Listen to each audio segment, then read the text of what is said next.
Hello friends, എല്ലാവർക്കും വത്സാസ് വേൾഡിലേക്ക് സ്വാഗതം. ഇന്ന് ഞാനൊരു ചെറിയ കുക്കിംഗ് വീഡിയോ ആയിട്ടാണ് നിങ്ങളുടെ അടുത്തേക്ക് വന്നിരിക്കുന്നത്. ഇന്ന് നമ്മൾ കണവ എങ്ങനെയാണ് റോസ്റ്റ് ചെയ്യുന്നതെന്ന് നമുക്കൊന്ന് നോക്കാം. ഞാനിതിനായിട്ട് 1/2 കിലോ കണവയാണ് എടുത്തിരിക്കുന്നത്. അപ്പോൾ കണവ റോസ്റ്റ് ഇന്നത്തെ നമുക്കതിനെ ഒന്ന് ആദ്യമായിട്ട് ക്ലീൻ ചെയ്ത് കട്ട് ചെയ്ത് നമുക്ക് കഴുകി വൃത്തിയാക്കി എടുക്കാം. കഴുകി വൃത്തിയാക്കിയ കണവ നമുക്കതിനെ അതൊന്ന് വേവിച്ചെടുക്കണം. ഓവർ കുക്കിംഗ് പാടില്ല. ഒത്തിരി നമ്മൾ വെന്ത് പോയാൽ ഇത് റബ്ബർ പോലെ കിടക്കും. അപ്പോൾ അതിനൊരു മിതമായിട്ട് നമുക്ക് വെള്ളം വെക്കേണ്ട ആവശ്യമേ ഇതിനില്ല. ഇതിനകത്ത് തന്നെ നമ്മൾ ഒന്ന് ഇളക്കുമ്പോൾ തന്നെ ഇതിന് വെള്ളം ഊറി വരാറുണ്ട്. അപ്പോൾ അതുകൊണ്ട് അല്പം മഞ്ഞൾപ്പൊടി, ശകലം ഉപ്പും ഇട്ട് നമുക്കൊന്നൊന്ന് വേവിച്ചെടുക്കാം.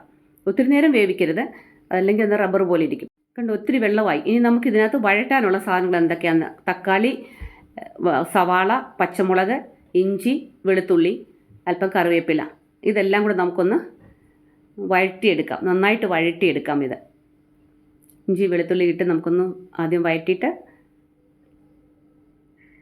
പച്ചമുളകും ഇഞ്ചി വെളുത്തുള്ളി എല്ലാം കൂടെ ഒന്നിച്ചിട്ടങ്ങ് വഴറ്റുക. നമ്മൾ നന്നായിട്ടൊന്ന് വഴറ്റി ഉള്ളി എല്ലാം കൂടി ഇട്ട് നന്നായിട്ടൊന്ന് വഴറ്റിയെടുക്കാം. നമുക്ക്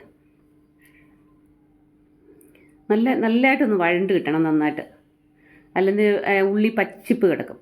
എന്നിട്ട് നമുക്ക് തക്കാളി ഇട്ട് കൊടുക്കാം. തക്കാളി ഇട്ടൊന്ന് വഴറ്റി നന്നായിട്ടെടുക്കാം. അപ്പം നന്നായിട്ട് വഴണ്ട് വന്നിട്ടുണ്ടത്. നമുക്ക് ഇതിനൽപ്പം മഞ്ഞൾപ്പൊടി, ഇച്ചിരി മല്ലിപ്പൊടി, മുളക് പൊടി, കുരുമുളക് പൊടി, ശകലം ഉപ്പും കൂടി ഇട്ട് നമുക്ക് നന്നായിട്ടൊന്ന് വഴറ്റി എടുത്തിട്ട് നന്നായിട്ടൊന്ന് വഴറ്റിയെടുത്ത് എണ്ണ തെളിയുന്നത്. അത് അപ്പോഴേക്ക് നമുക്ക് അല്പം പെരുംജീരകം നമുക്കൊന്ന് ഇടിച്ചെടുത്തുകൊണ്ട് വരാം. അല്ലെങ്കിൽ മിക്സിയിലിടുന്നവരാണെങ്കിൽ മിക്സിയിട്ടൊന്ന് ചതച്ചിടാം.